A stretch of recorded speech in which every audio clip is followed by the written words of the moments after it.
Hello, folks. I am Pranjal Goyal, and today I will be showing you my website, its user flow, and then we will look into the code base of it. So let's get started. And this is my home page. I open the tab in incognito mode so that it won't store the cookies. Let's refresh it. Now, as you can see, it is making a request to, it is a GET request to the URL given, and it is returning a 200 status, means the address was received perfectly fine. And this is the header file, response header. And now let's see how we can post a meme. So in order to post a meme, you need to fill these three required fields, which is name, caption, and URL. Now these are all required fields. So if I submit an empty meme, let's say this, then there will be a pop-up showing that it is a required field. Now there is also a validation on the URL, which I will be showing you in a minute. So caption is free, and let's take image, this image. Now, if all goes well, let me open the network console. Now, as you can, I use Ajax for it so that I don't have to refresh the browser every time I submit the meme. So it will make a request, as you can see, a post request to xmeme.pythonanywhere.com/memes, which is the API endpoint.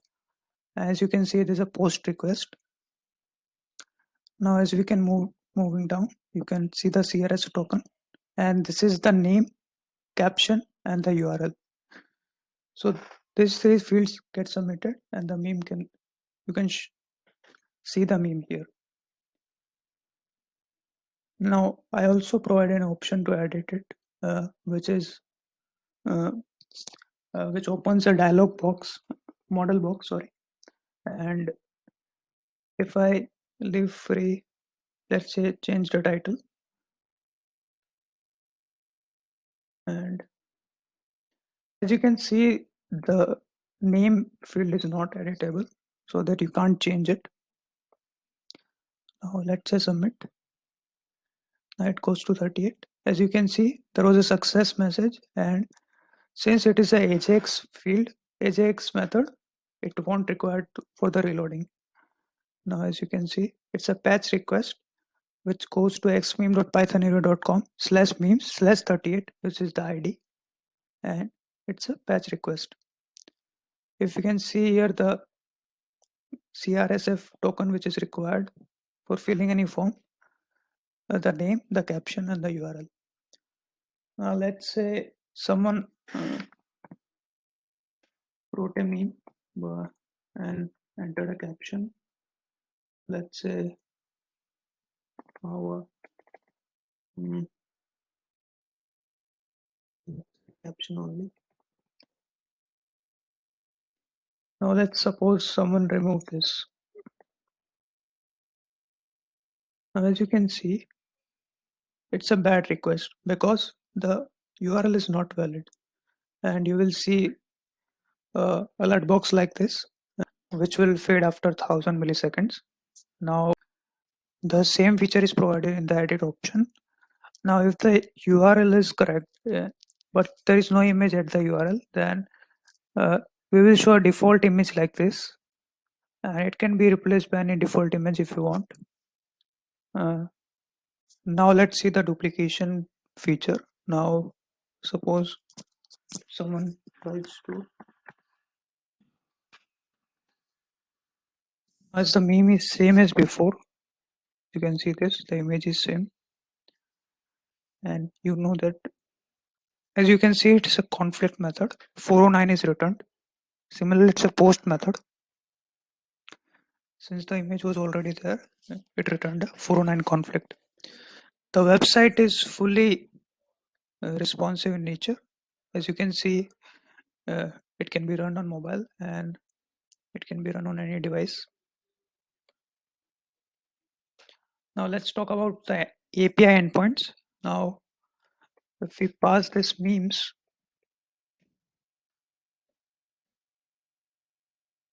you can see the meme page, which returns the, it's a Django REST framework, so it is a UI based.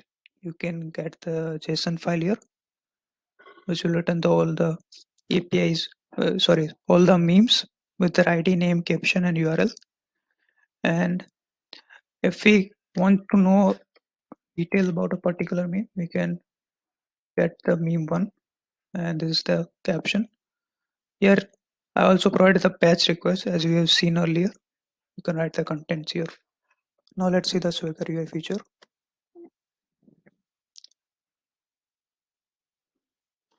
In this, you can all see all the GET request and POST request. You can directly send it from here. Let's try it out. And it will return all the memes with their ID, caption, name, URL in the JSON format. Similarly, you can try the POST request by providing the body of it. And now let's see the code base of it. This is my main code base. I've used Django as a framework and SQLite as my database. This is the xmemes urls.py, which will provide path for different applications. Now this is for admin panel, as you can see. This is Swagger UI, which we have already seen. And this is the memes.urls, which will be rendering all the API part and index.html. Now this is memes urls.py, and as you can see, this is the home page, which will render the index.html, the memes API endpoint, which will be rendering all the memes, and this is for particular meme by providing the primary key. In the views, we can see this. This is the home page view, which will be rendering all the memes by latest ID, that's a minus ID, and it will be rendering the index.html. Now, I use class base use for get and post request, and this for slash memes. This is the get request, and I've kept it for 100 as mentioned, and this for post request, and I've written the status as mentioned in the docs, and this for single meme, in which I have provided the primary key for each of them and appropriate status if error occurs. And this is for defining the schema for Swagger UI.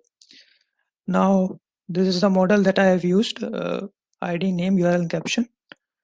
And these are the serializers which are used for making this for update, for making the data in XML and JSON.